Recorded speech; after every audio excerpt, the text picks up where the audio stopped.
On Lansing and a few things that are brewing there, including a push to phase out driver responsibility fees. Where's the passion for auto insurance reform? A Republican spat between Senate Majority Leader Arlen Meekhoff and Senator Pat Colbeck. And the heat is still on the head of the Michigan State Police to resign after inflammatory Facebook post about kneeling and the national anthem. I do want to start with the MSP chief because this issue has not gone away, though headlines have taken us in so many other directions. In the past 2 weeks, you have the local chapter of the NAACP still calling for her to resign, and also the Legislative Black Caucus in Lansing. They met with her, but they are still looking for her resignation here. Stephen, the conversation hasn't gone away, but where is the conversation right now? So I had a really interesting conversation with Sherry Gay Danyogo, who's one of the Legislative Black Caucus members who was in on the meeting earlier this week.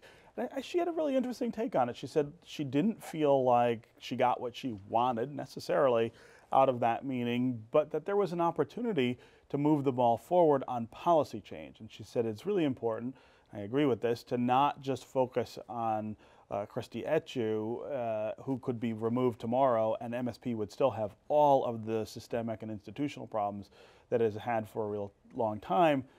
It's better to focus on, well, can we get her to a space where she's helping to lead change in the agency that has less to do with who's in charge than the infrastructure, the policy infrastructure there. And so I thought that was a really interesting take from somebody who, you know, is pretty hot about what she said. But can you, let me ask you this, Nolan, can you enact some kind of systemic change or make some kind of sweeping change when the person who is the head of the organization may not have the trust of the public, of the people that she's in? Well, there's a good measure of politics here. Christy Etchu has been a good state police chief. She made a bad decision, but overall she's done her job well. They have some problems in the department that are shared by police departments all over the state, including the city of Detroit, where they're having a difficult time recruiting enough African Americans for their police academies, and that's a problem in Detroit as well. She's not alone in that, but I think, you know, she made a mistake. She made one mistake. She apologized for it. I don't know that's enough to dismiss her or run her out of office. You know, once again, you've got politicians, or not. She's not a politician, but public servants not understanding the power of social media to ruin your careers and to send a really terrible message about your operation. Well, and the danger here is that what she says can be interpreted not only by the public but by her officers as sort of green light to treat some people differently because you don't agree with what they say, and that absolutely can never be tolerated in a law enforcement agency. I mean, I would not have shed a tear if the governor had said, look, you got to go. But I do think there is a bigger issue here, and it's not just recruiting of African American officers, it's also policy.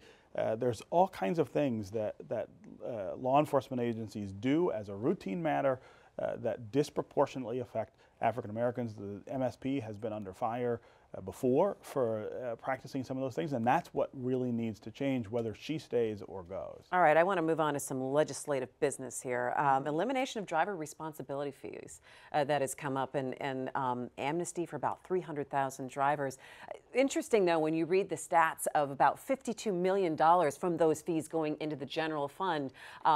Is that what it? It's 20, I think. Is it 20? I thought I saw 52. I will stand corrected. Maybe that's what's levied every year. Yeah. But they collect hardly any, you know, a small. Yeah, they also have a lot that they back that people have not paid. That causes its own. But problem. it also that causes its own problem. But then I also kind of think, okay, well then what fills that hole if you then take those things away? One of the things that might fill the hole is if people can get their driver's license again and go back to work and start paying taxes, that might bring in revenue. This was absolutely the most ridiculous, abysmal tax ever enacted in Michigan, or fine or fee or whatever you want to call it.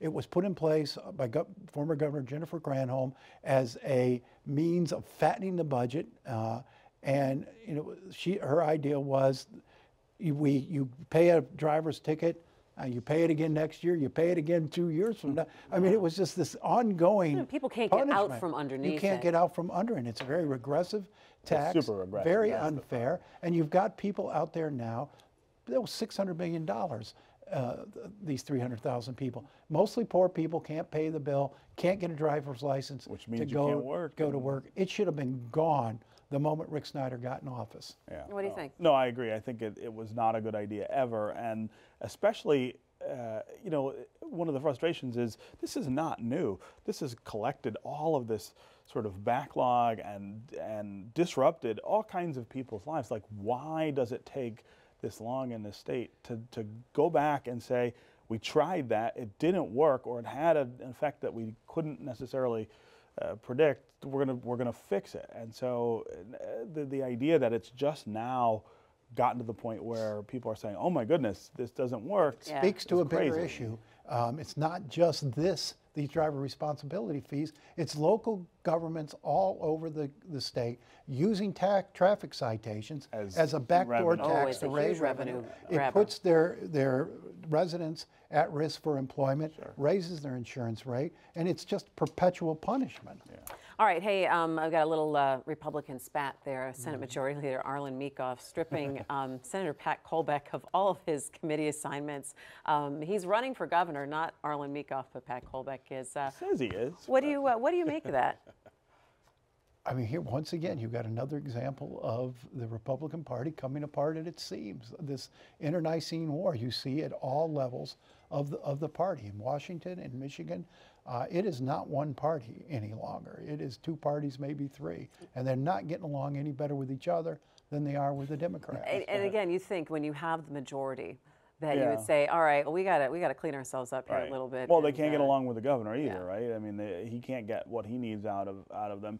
You know, Meekoff is a strange bird in this sense. I think the way he manages that caucus, there's a lot of people who've complained about the way he's done that. Not just Pat Colbeck, who I think is all his own brand of strange, and this run for governor, I'm not sure how destructive that would be, but it could, you know, Nolan has pointed out before, he could end up splitting the votes in a way that makes it easier for Brian Calley to become the nominee next year instead of Should he get in? Bill Very Schuette. interesting. Yeah. Hey, real quick in the 30 seconds that we have left here, where's my auto insurance reform? Where's that going right now? Someone said this week that it's probably dead, and I'm not sure if that's for sure or. It looks dead, and I say here's another victim of term limits.